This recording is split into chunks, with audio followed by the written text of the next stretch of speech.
it is good to be here with you. We are in Washburn, Wisconsin on the 11th of April, 1999, with Dr. Michael Piechowski, or am I pronouncing it correctly? Very good. Very good. Good. And thank you, Michael. I'm glad to be here with you to talk about all of this stuff. Well, it's good to have you here, Ellen. Good. As you know, my project relates to underserved gifted students. And I'm wondering if you can tell me what group or groups of students you feel are, gifted students you feel are particularly underserved these days. Well, the first one that come to my mind are the free spirits. Those who do not function well in structured classrooms. And they function best if they're unrestricted, free, and that's when they're creative, imaginative, engaged, always finding new things to do and learn. So that's the one group, the free spirits, the very creative free spirits. The other one I thought about is the delinquents.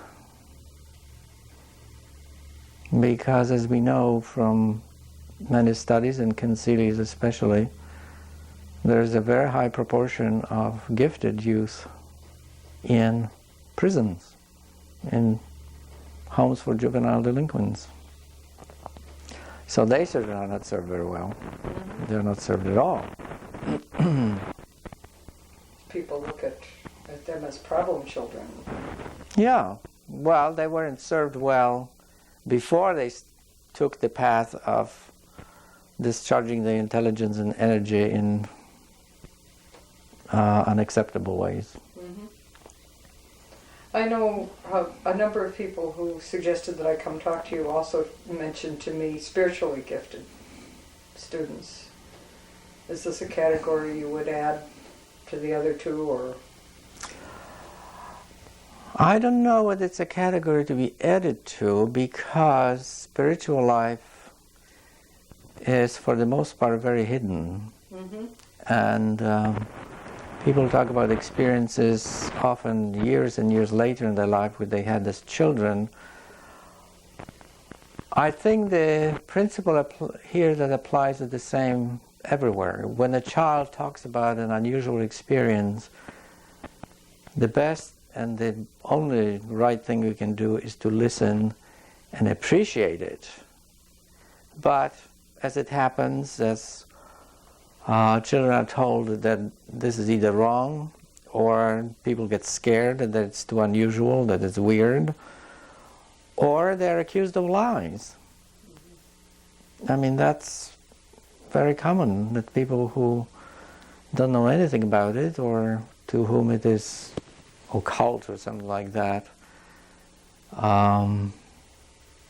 or they disbelieve that the children actually report a true experience. Mm-hmm. And I have seen accounts of it in several places where someone in the family, grandmother or someone else, said that the child should be punished. Or they were punished for telling lies. Mm-hmm. Which Which is no different from children who bring in an original piece of work and the teacher doesn't believe that they wrote it. Mm-hmm. It's And not honoring the child. It's not honoring the child, it's not trusting the child, and as one of my younger friends said, why do we require children to trust adults when we don't trust children? Right? Okay. So this boils down to really one answer to all your questions. Okay. So? That we all listen well. Mm-hmm. And listen with appreciation of the other. Whether the other is 2 years old or 200 years old. Mm-hmm. Mm-hmm. And that is what is missing. Yeah. People who go through counseling learn to listen. Unless they go through a counseling program that gives them formulas, to put people in categories or something like that. But the basic skills of counseling are listening skills. The basic skills of conflict resolution are listening skills. To hear what the person has to say. Well, it applies to children. All kinds of children. And it's particularly critical with gifted children because they are so disbelieved by adults and because they don't fit in so well. So that's what we need to do.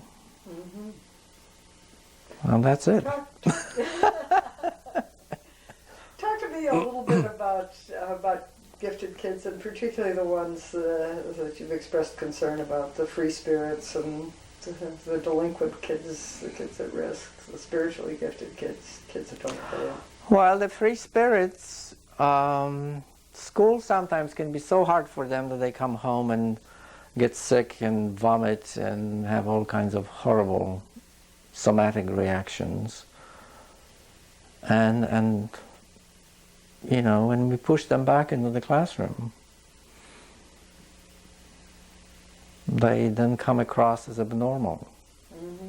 And are labeled with some kind of pathology, which is simply the lack of fit between the child and the environment, in this case, classroom, mm-hmm. or the peer group, or whatever it may be.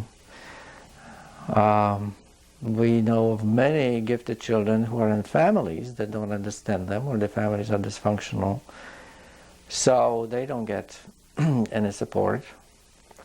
And because they don't get any support, they don't feel that they are worth anything. And it's very hard from the outside to persuade them to capitalize on their gifts.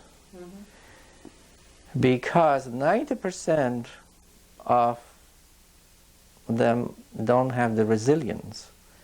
From the studies that have been done, we know that 10% of those that come from very dysfunctional, abusive backgrounds have the resilience, but there's 90% of them who do not have the resilience. The resilient ones are, in strange ways, they are able to figure out that what's being done to them shouldn't be happening. They somehow are able to step out, have a different perspective on it, and see that they don't belong there. And together with that, they have which is a gift, of taking the little bit that someone else would give them, or find such people, and make the most of it. The little bit of support, the little bit of recognition, the little bit of kindness, and the studies that have been done show it really is not very much, but they can really draw huge interest on it. They can, in their imagination, they can go back to it and elaborate on it. Or the cases of the people who go to childhood experiences and remember the days when things were good. And for instance, Eleanor Roosevelt lost her father when she was 8 or 9, and all her life she carried his letters to her. He was not a reliable father. He has disappointed her many times by forgetting about her and things like that, but he felt when she was that young that he was the only one, as she said, who didn't treat her as a criminal. Mm. That because from everywhere else she was criticized for not being pretty, or being too lively, or too sensitive, or whatever. But that sustained her. That has sustained her. And I found other examples of people who really were sustained by memories. They had this inner faith, and who can use this little bit that's given them and get themselves out of situation which to others is unbearable, destructive, leads them to mental illness and suicide. And there is the difference. But that's 90% of everybody else. So there is huge amount of work to do for the whole society. And the other trouble is that we live in a society which does not value children. I have lived in this country now so many years. I didn't know how much I've absorbed the daily climate here. And one day I was watching a film about Kurdish people who decided to scrape up everything, take one of their boys, leave the other children with their parents, and they were very poor farmers, and arranged to be smuggled into Switzerland. So they travel from Turkey to Italy, travel through Italy to meet the smugglers in the mountain region, where they make arrangements with them to be smuggled across the border, the three of them. When they arrived there, the smugglers looked at them and said, "We knew nothing about the child." And what did I expect? That the smuggler would be, rough, aggressive, unpleasant to the kid. Instead, they were they just responded to a child in a kind, even loving way. And that was when I realized with the shock that I expected them to act the way we see people act in grocery stores, supermarkets, or in movies toward children. In angry, aggressive way. Children being an inconvenience. That's it. And I found evidence of that somewhere else. There were anthropologists who spent 2 years, I think, in India, and their boy was growing up. He was only several years old. People were interested in him. They played with him, interested in him. And then when they got on the plane going back to the United States, he realized that something was different, because people were telling the children, hush up and all that, and he caught on very quickly that the climate he was moving to was not friendly to children. And so that is it any wonder that we have such hard time getting the programs for the gifted? Because they're children. Well, does this have an impact on them differently because of their giftedness? Well, anything outside of the norm. I mean, school is a place of socialization, of, as Miracle Gross said, cutting the tall poppies so that everything is even, okay, to fit in and carry out the program that has been set out. That's what we have. So there is anyone who is doing something different becomes an inconvenience. And teachers are overloaded. We cannot blame the teachers always, because they have become overloaded, overburdened. The pressures and demands on them are too great. They have too many diverse kind of children to deal with, because we have exceptionalities all over the place, and we have now different cultures entering the picture. It's expecting too much of a teacher to deal with all that. Mm-hmm. And then also be able to differentiate curriculum for the one or two highly gifted children that all of a sudden are there. Mm-hmm. What about the response of the gifted child himself or herself to this attitude towards children that you're talking about? Does it affect them differently because of their own? Is their internal response different because of their giftedness? Well, because they see what's going on much more clearly than other children. And they are quite capable, some of them, to adapt on the surface and play the role of a model student, while at the same time knowing that they're not learning very much in the school. They're just doing time. Now these are the ones who find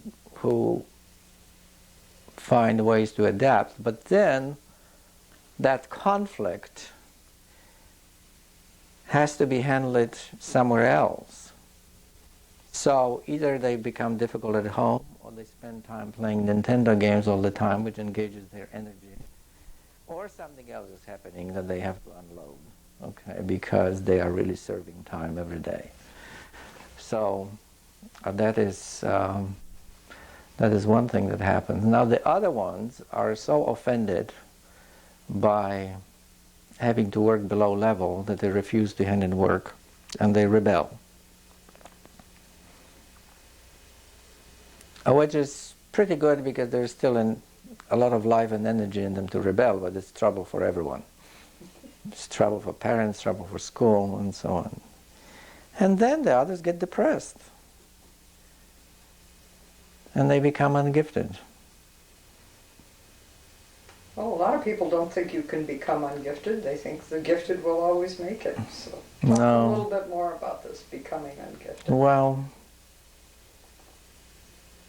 Stephanie Tolan has said it best. That if you have an athlete who runs well, if you draw lines and say, well, you have to put your feet in between the lines, you cannot run faster than that, well, that athlete is not going to develop his abilities. He will be frustrated, and that's what happens in gifted children. Mm-hmm. And there are other dangers that the gifted children who, because that they are not presented with the challenge which is appropriate to their level, they develop the habit of coasting.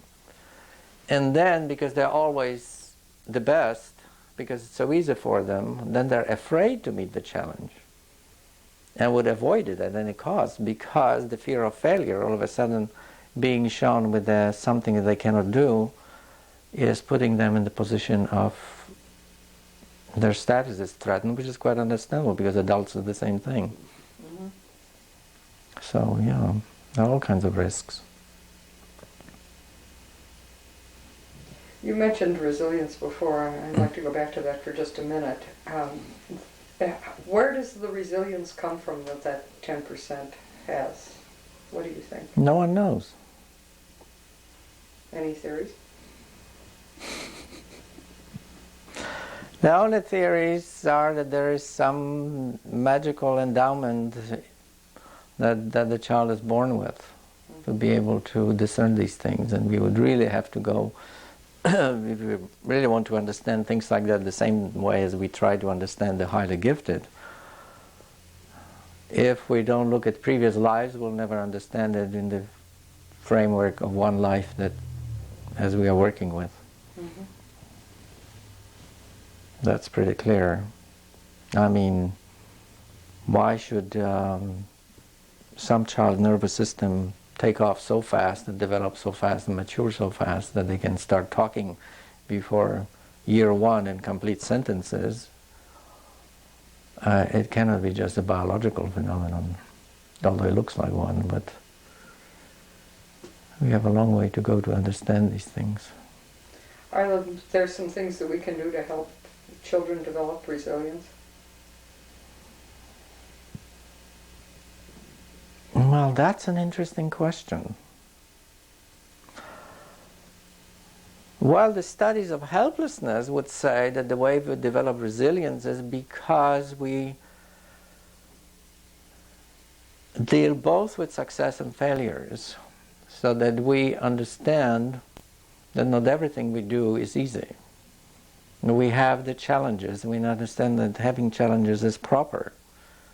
And we can be introduced to examples of great people, whether in science or in art, who have worked on something for a great many years and suffered a great deal of frustration, but they persisted and finally had the solution to a problem, or whether it's a problem in art or a problem in science, but that it was very difficult, and that they often despaired of finding a solution, and that's normal. And that's what we know from the studies of helplessness. When we want to revert helplessness, we don't give children only easy problems. We give them problems they can solve and problems they cannot solve, and tell them, well, this requires a little more effort. And that builds resilience and resistance to instant feelings of failure when the first obstacle is encountered. Do you think giftedness helps kids develop resilience? Do gifted kids have more capacity for resilience?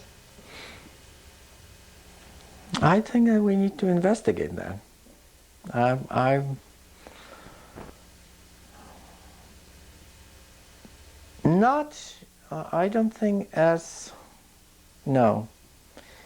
think it depends very much It's a combination of the inborn capacity for resilience in some. In others, it is the way we are raised. And we never know, no matter what people say about the influence of genetics on behavior and how much plays a role, we cannot decide in individual cases which is more important.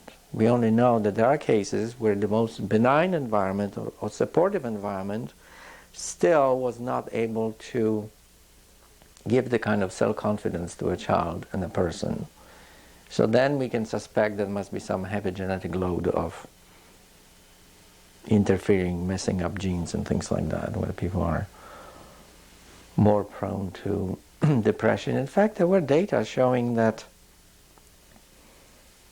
there is more of genetic input toward negative emotions, but that the positive ones depend more on the environment we grow up in. So if we grow up in an environment which just supports our efforts and builds our confidence, that's where it comes from.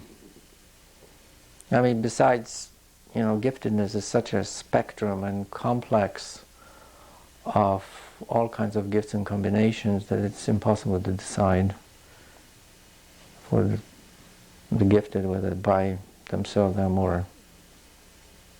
more capacity for resilience. I don't think so. It depends on so many other things. Seems like maybe we ought to back up and talk a little bit. But this is very interesting.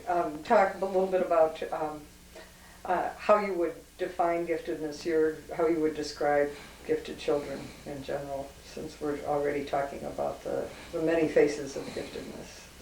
So I'd like to hear you discuss that a little bit. Well, describe them.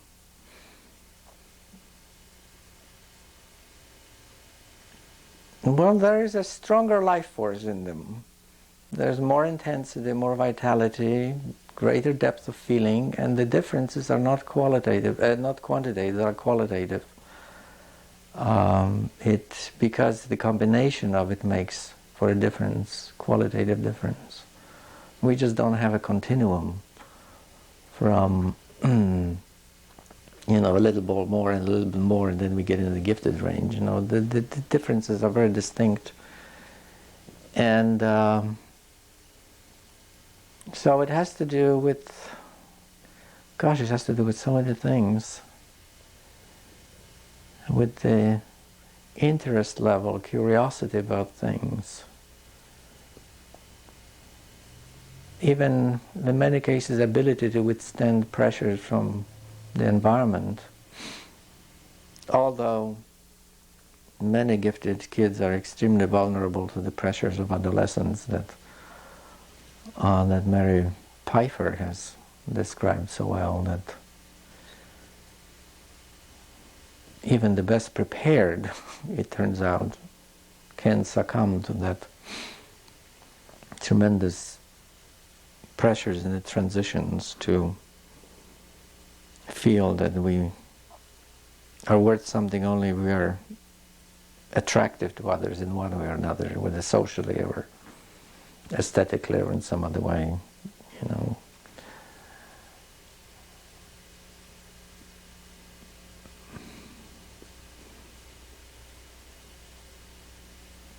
My goodness, there's such a diversity. I mean, I think Anna Maria Roper said it best, because she said there's this greater awareness, which is being more strongly plugged into life on many levels, understanding things, asking questions, feeling more deeply, and seeing possibilities. That's greater awareness on all levels. So, how would you say your work has helped develop understanding or raise consciousness about these children? I think the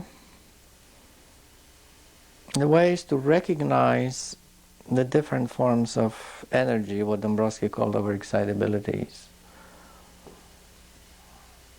On that thanks to his model, it's easier to see that higher energy level is not necessarily hyperactivity or attention deficit. Because how can it be attention deficit if the kid who never pays attention in class can score so high on a test? Where did he get it from? How did it come into his head? Okay? So that's one of the things. The higher energy level is there, and that's why it's very hard for them to sit in one place for a long time. A recognition of the value of imagination, and that it's essential to being creative.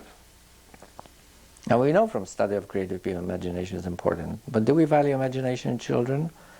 No, up to a point. At a certain point it becomes too weird, or we don't believe it's original, it's their own production. And so knowing that this is possible could help someone understand gifted children better, understand also the need for daydreaming, also understand that maybe daydreaming shouldn't be always interrupted because it's really jarring to the system, and if it's done too much is injurious, because it's really like a trance state, being absorbed in some imagery, and it doesn't have to be escape, but it's a basic need, basic necessity for the child. And I know those who said that they get the best ideas at the most inconvenient times. One boy was telling me about he was getting the best ideas for his project during exams, which he said was most inconvenient. But he couldn't help it. So that's, again, it's not uncommon. Then the emotional intensity and sensitivity, which so often, almost always, is seen as immaturity. And seeing that, many people say, well, this child cannot go into a gifted program because it's too immature, when in fact that's exactly what the child needs, to be in a place where emotional sensitivity and intensity is recognized. But unfortunately, it is so often thought of being immaturity or even pathological sensitivity, something being wrong with the child.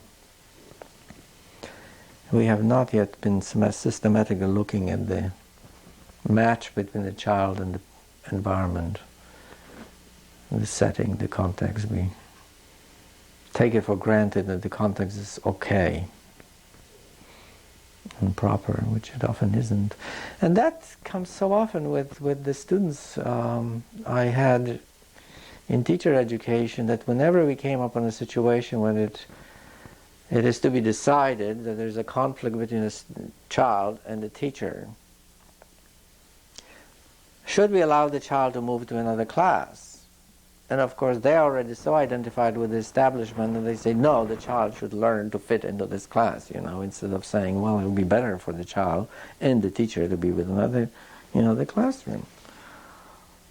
We just refuse the rights that we take for granted for ourselves to children. Why? Why? I always wonder. We are free to choose our job, we are free to choose our friends, but we feel that children should play with the people we've stuck them with. And as Csikszentmihalyi showed with his study of adolescence, when we have a job, it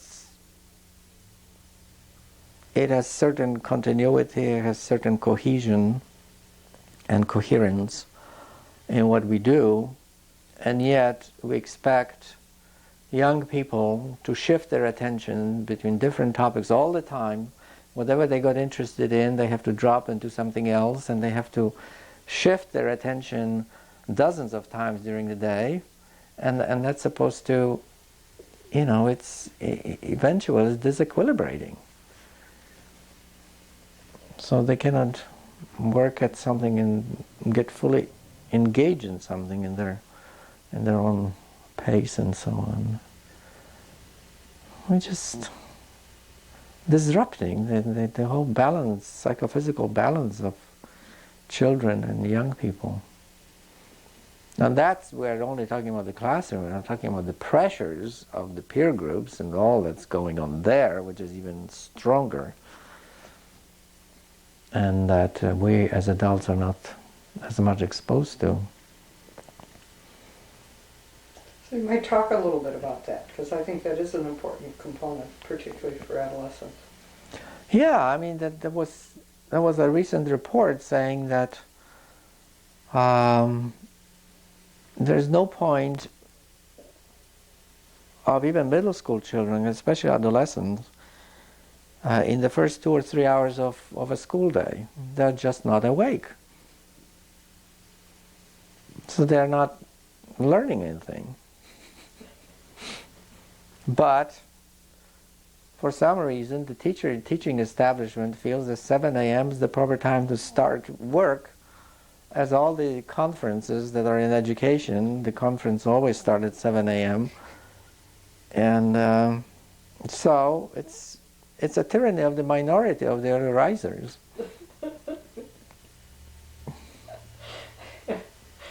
That's how it is. So talk a little bit about the overexcitabilities and how that impacts on all of these issues. Well, the overexcitabilities make anyone who has them to take in more stimulation and information and experience at any time in many different ways and channels, and it doesn't always agree with each other. I mean, one can be at the same time emotionally ecstatic and euphoric, and at the same time disturbed by some smell. Or, as many of the highly gifted children, it comes out repeatedly, that they have to have very soft, loose clothing because their body reacts so strongly. Some of them don't tolerate coats because it's just too much pressure on the body or something like that. So these heightened sensitivities can create problems in an environment where they're not recognized or they're laughed at. That often happens. And as you know, and then the message to them goes always back, you are too much. So they say, cool it. But if you have these intensities and sensitivities, there's no way you can do it because that's the way you're made up. So there's the lack of fit. Mm-hmm. And we are not tolerant of it. The society is not very tolerant of it. And that's a problem. So if, people around enjoy the imagination and the tall tales and inventions of someone, it's very good. And that's the easier part, the curiosity. Well, children who ask questions unrelentingly can wear out their parents and everyone around them because they have to know, they have to understand. And or some of them express their opinions on everything and demand to be heard and recognized, and that can be taxing too. But and the energy level has to be engaged. I think the hardest to deal with is probably the emotional sensitivity, because it goes so deep and it can be so, the upsets can be so deep and so long lasting. And so that people have to be well informed how to approach a child about an impending change in life, whether they're moving and leaving one house and moving somewhere else. It can be very hard. I mean, Diana Howard, I just read her dissertation. I wish I had known about it years ago when she did it in '94. And the girl was about 5, and she was asked whether one can have different feelings about the same thing. And she said, yes, when we were moving, I was sad to leave the house, and I was happy about the new house, but I was sad about the house we were leaving. And her mother said that she had to be carefully prepared for the change, because it was so hard on her. And there are many other children that parents have said, well, we certainly cannot move for a long time because of the attachments to the garden, the trees, or the neighborhood, or something like that. So the inevitable ruptures, which always occur, whether it's losing a dog or a friend moves out or something like that, they are so hard, and even if they react strongly at one point, the traces of it stay there, even if they are not mentioned. So that part is the hardest, because the emotions are so deep and so strong, and the wounds can be so deep. I'm thinking as you're talking about that in this country, particularly in schools, we don't pay a lot of attention to emotions. No, we don't. We are supposed to be even-keeled and control the emotions, and not to have too much of it. So if we're describing gifted children in general, probably too much. Yeah, and if you have, that's right, we have emotional boys, the way they are criticized is the most damaging, because they are called sissies and girls. And that is considered and received as the worst shaming criticism, and yet it's used so widely and so commonly. So that just drives a child into hiding, and really when we were talking about the spiritual experiences, it takes only one critical remark or lack of recognition, of acceptance of the experience of the child as related, and that child will learn that, well, that's something I shouldn't be talking about. Goes into hiding, and then it has no recourse, because the lesson is no one is going to believe you, no one is going to listen, and you have no one to talk to. So that creates a condition of loneliness that no one knows about. And that, again, happens very often. Many of the people reported in Hoffman's study on their early experiences, that's what they said, that they were clearly told, and they knew they had to keep it to themselves. And some of them didn't know whether they were normal or not because of that, because of these criticisms. And then looking back, they felt sadness that they were told something they shouldn't have been told, and that they were made to doubt themselves.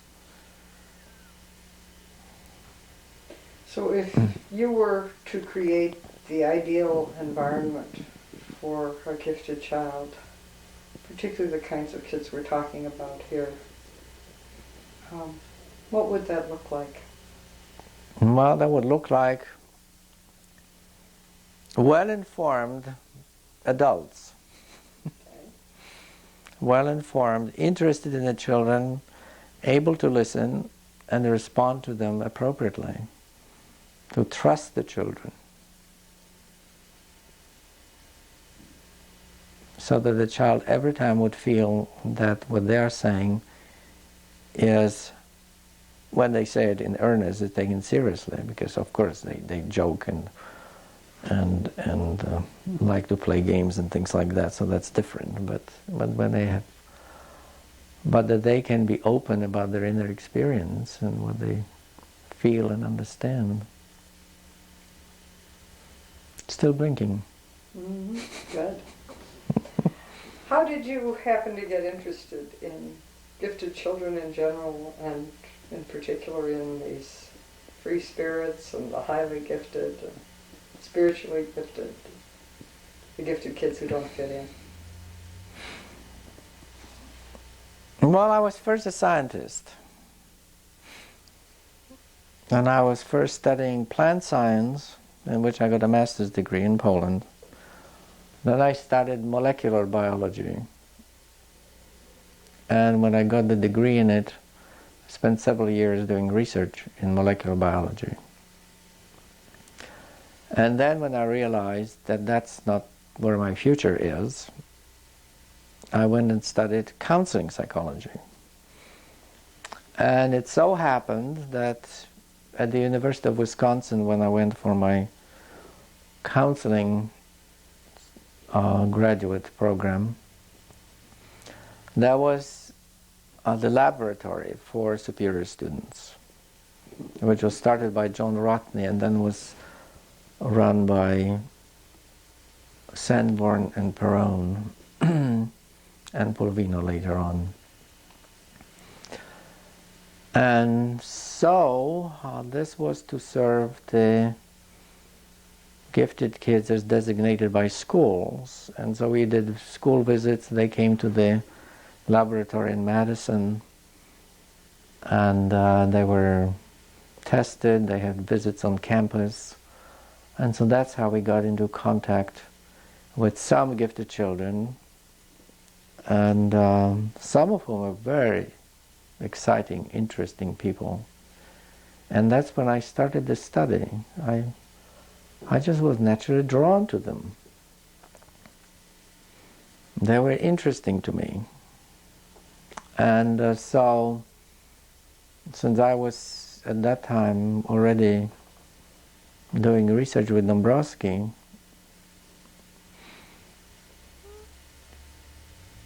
I devised a questionnaire to ask a number of the students that were coming to this laboratory to answer these questions. There were 46 questions. It was a 10-page questionnaire. I don't know whether kids today would answer them, but this was the 70s, so they still did.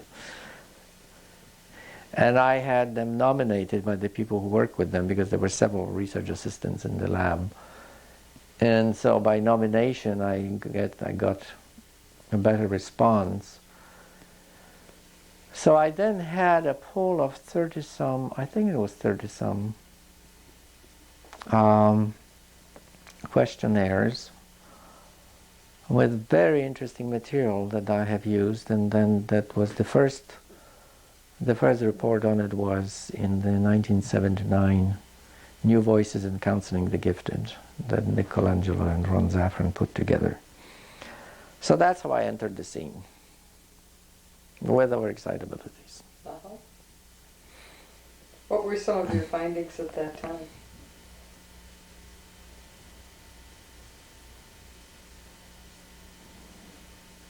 Well, I compared the results that I got from them for each of excitability with the behavioral checklist that was existing at that time. And I was able to show that the behavioral checklist was too much oriented toward intellectual items, very little to imagination, very little to emotions, very little to sensual or excitability. So that was one way of showing that the spectrum of what makes a person tick, a gifted child, a gifted adolescent tick, is much broader and richer than what we were tapping into at that time. I mean, that checklist has been since revised and much broader, but at that time it was pretty one-sided. What I found, they just gave me lots of wonderful examples of the overexcitability firsthand, because I had the first pool of examples of overexcitability I had from the autobiographical material that we studied Dombrowski's research, and that was only 7 cases that we looked at in detail, because we had autobiographies that these people wrote and some other material. And from that I had several hundred examples of overexcitability from these people. One of them was fairly young, it was 17 I think, but the others were 20s, 30s and 40s, even older. So it was interesting to tap into direct responses of these adolescents and find the very interesting things they were saying. One of them that came up was how much they were aware of death and how much they were concerned about the death of their grandparents or other people, or accidents, and how much it affected them, how much they thought about it, and how deeply they felt about it. So that was one of the things that came up. But that allowed me to sort of write up the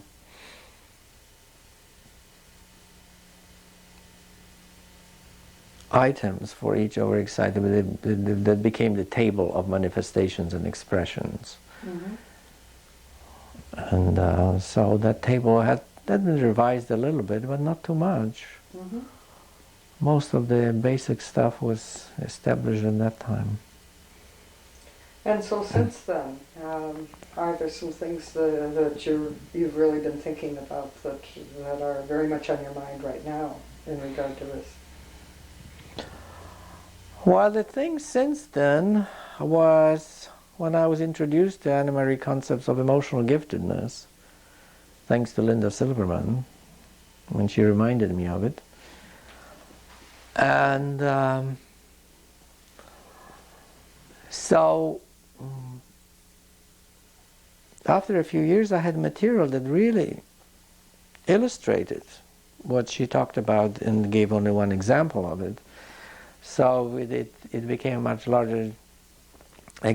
larger picture of what it means to be emotionally gifted, because the critical statement that she makes is the people not only that have these intense emotions and awareness, but who dare to act on it. And so there are many examples of those who dare to act on it. And some of them we call whistleblowers, because that's a high-risk thing to do, and most people pay severe consequences for doing something like that. And that's where I found this very strong overlap between her concept of emotional giftedness and Dombrowski's concept of positive maladjustment, of not compromising your principles, ideas, and what you understand to be the right thing. So that was one of the things. But then, when I found the material on the people who were abused and resilient, and then I found in them the examples of what could be looked upon as spiritual strength, because they were able to rely so much on their inner resources when they had no support or help from anything outside. And for many years people were asking the question, is there such a thing as spiritual giftedness? And they said, well, there should be, okay, but no one was able to come up with what would it consist of. And it first occurred to me that there is distinct spiritual giftedness, not only emotional but spiritual, when I met people who, taking up spiritual disciplines, there are some specific techniques to do, and they found that they don't have to struggle very hard to do them. They have natural ability in that direction. Natural ability for the inner work, for going very deep inside and do actual work of restructuring and healing parts of their life that were very damaged and very serious. And the capacity to truly forgive, which is not easy. Not easy, that it's really true forgiveness. In other words, there's no residue. That is not easy. Even the most accomplished people, like the moral exemplars studied by Colby and Damon, even they said that forgiving can be hard and they have to work at it. So that opened my eyes to spiritual giftedness. And then I went back to William James, Variety of Religious Experience. And there he says, 100 years ago, so if we want to understand what spiritual experience is, religious experience is, we have to go to the people who do it best, which means spiritually gifted people. He didn't call them that, but it's obvious, because he said that he calls them the extremer examples who have the profounder experiences. That's how he says it. So, and actually, thanks to William James, we have a very nice criterion of deciding what is a true spiritual experience, what is not. And he says very clearly, this is the one that changes the person for the better, and the effects can be seen. That the person is better disposed to others, they have some measure of inner peace, and they are changed. Pragmatic philosophy. You see the results, then you can say, by the results you can say whether the cause was good or not, or it was effective or not. And that was the time when Jane Peerto mentioned to me the book by Edward Hoffman, Visions of Innocence. And this is the most amazing collection that he got from over 250 people of their childhood spiritual experiences. Wow. So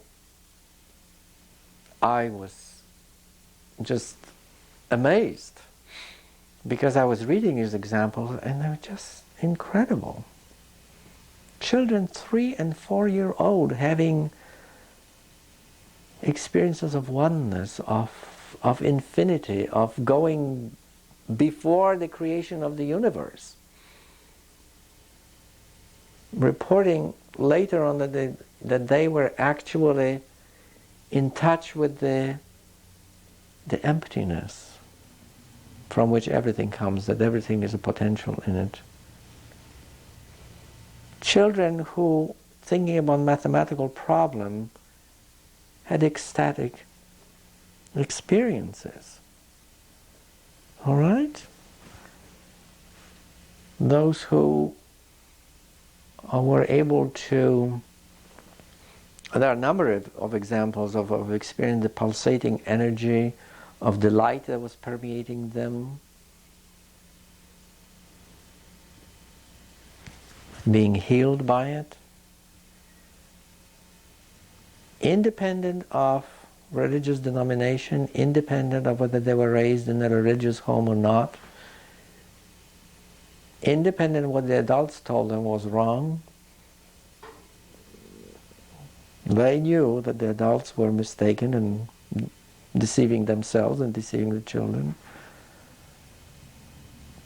Amazing. And who reported, and the sense of identity, that some of them realized that their identity is not the body, that their consciousness, their identity is something apart from the body. One of them, for instance, said it so well that she felt confined by the body, and that she realized, I think she was feeling like she was out of the body for a while, or looking at it or something like that.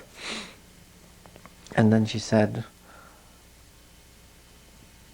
that when she's out of the body again, she'll be able to have a circular vision. Now that kind of thing is what the mystics describe. Now this comes spontaneously to children under the age of 10, okay? So Edward Hoffman has done amazing work. He just advertised asking people for it, and he got these 250 reports from several different countries, and they're just so wonderful, and they're so genuine. Some people remember 60 years back, because all these experiences had a strong positive influence on their life.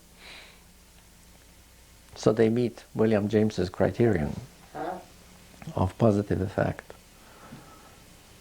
So yes, so now I understand there is such a thing as spiritual giftedness. So where do you go with that from here? Well, it has to be printed. Mm-hmm. Yes. That's where I go. That's where I go with that. Mm-hmm.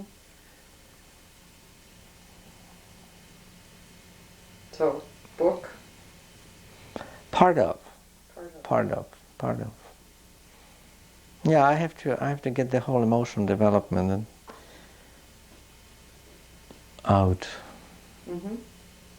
I mean, I studied the adult cases, like Peace Pilgrim and Etty Hillesum. They would be the adult examples of spiritual giftedness and emotional growth in which there's this very fundamental inner change. We call it transformation, which is really logical because it's metanoia, which is transmutation. It is not change of form, it's a change in the very being of the person.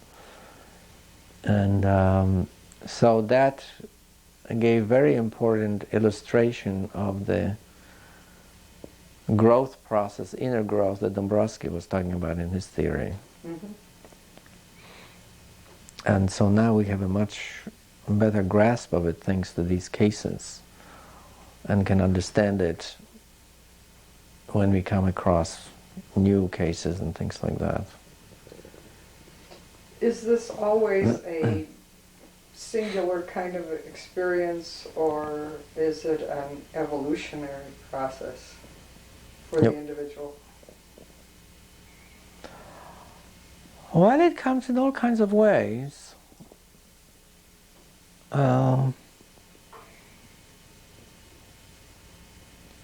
The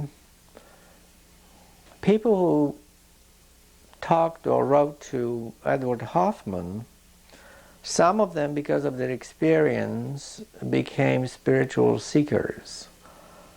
And they were either seekers from early on, or resumed the search when they were young adults or something like that. So one woman, for instance, who was in her 60s, reported that she had this wonderful experience of oneness and a sense of God present in creation, in the world. And then she said she never had this kind of experience. She was searching for it in people, in houses, in churches. She never found it. But she said, but I have never felt as alone as I was before that experience, which she had at the age of 8 or 10, something like that. So it really left this indelible mark, but also the more aware longing and hunger for our spiritual world to which we belong and from which we are exiled in this reality, the everyday reality that limits us so much. Or as people have experienced, the body is limiting, everything is limited. Mm-hmm. And there are the people who take up the inner growth out of a spontaneous feeling that there's something wrong with them. William James talked about that too, that the beginning of change is the feeling that we are not well inside ourselves. Things are not right. And then the search begins, and some of them have a breakthrough, which is like a very strong spiritual experience. For others the change is gradual.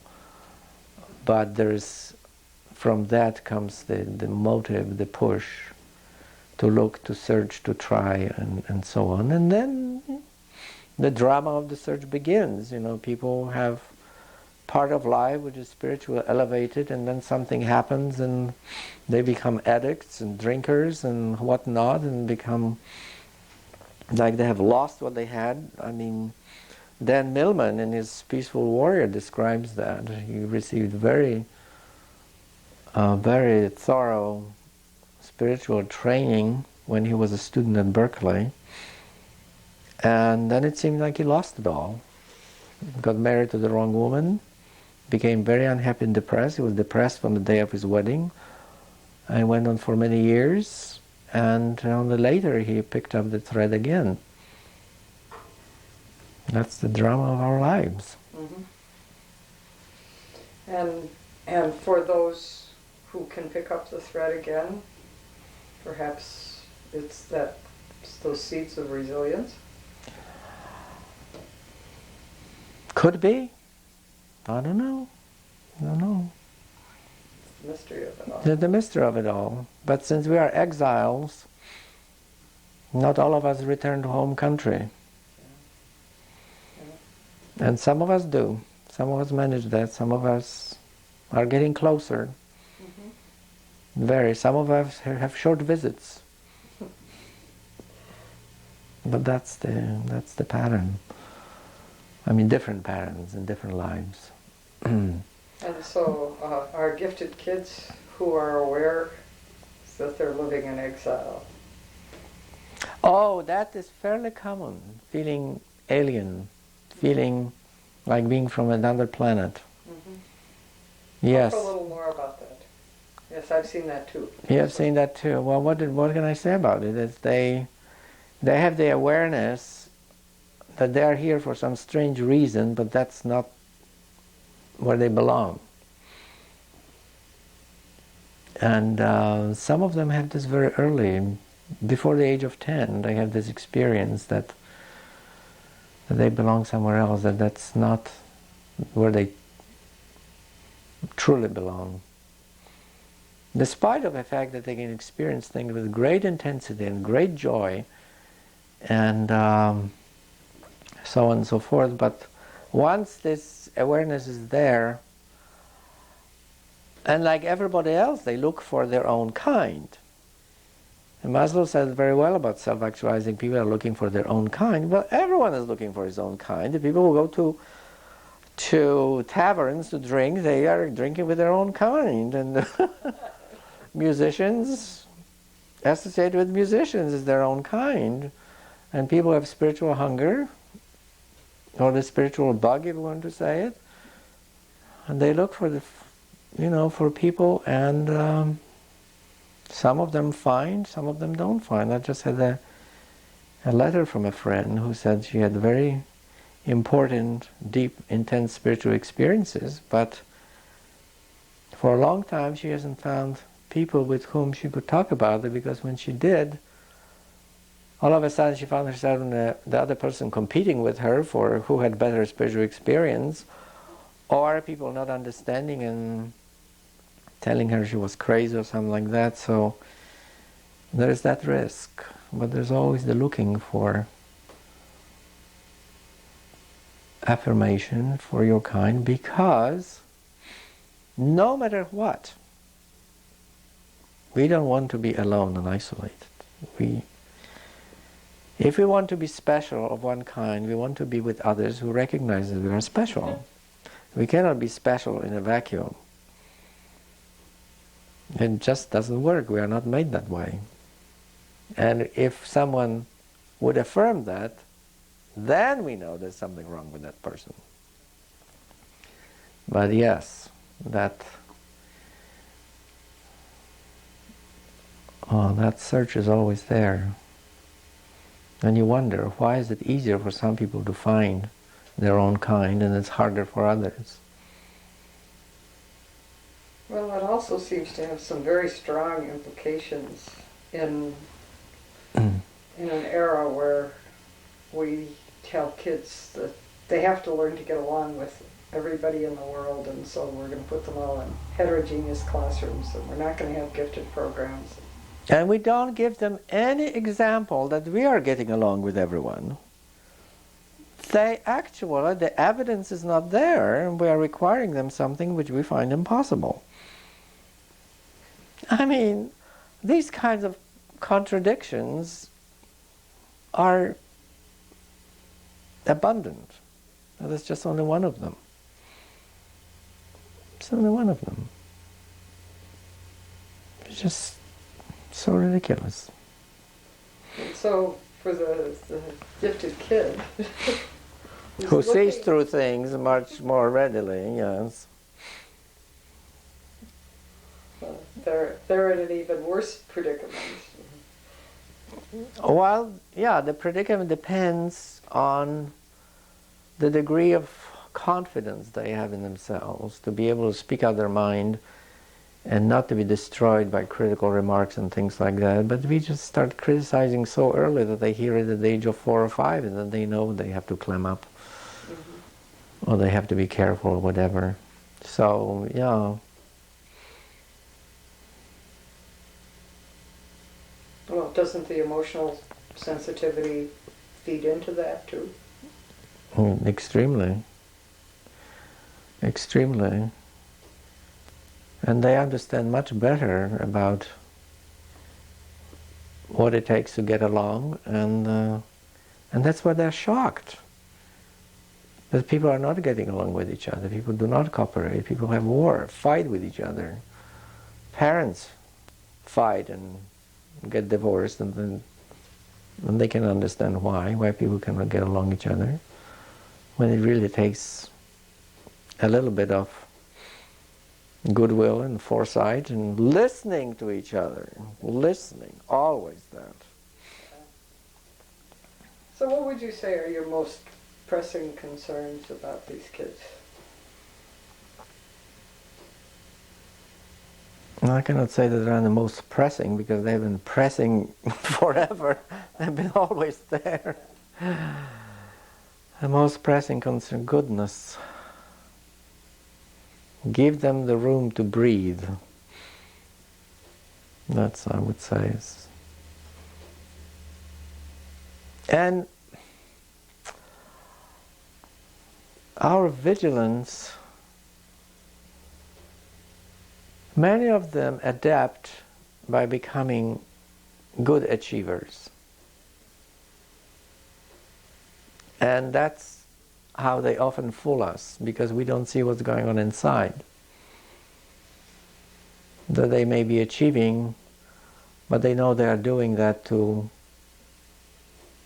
be accepted, to please others, and inside it feels hollow. And no one knows that, and they are depressed. But they always say everything is okay. Or no one asks, because everything looks okay. Now that is quite a lot of that. We don't know it, because either we don't ask, or they would tell us that everything is okay, because they are not able to tell us what's going on.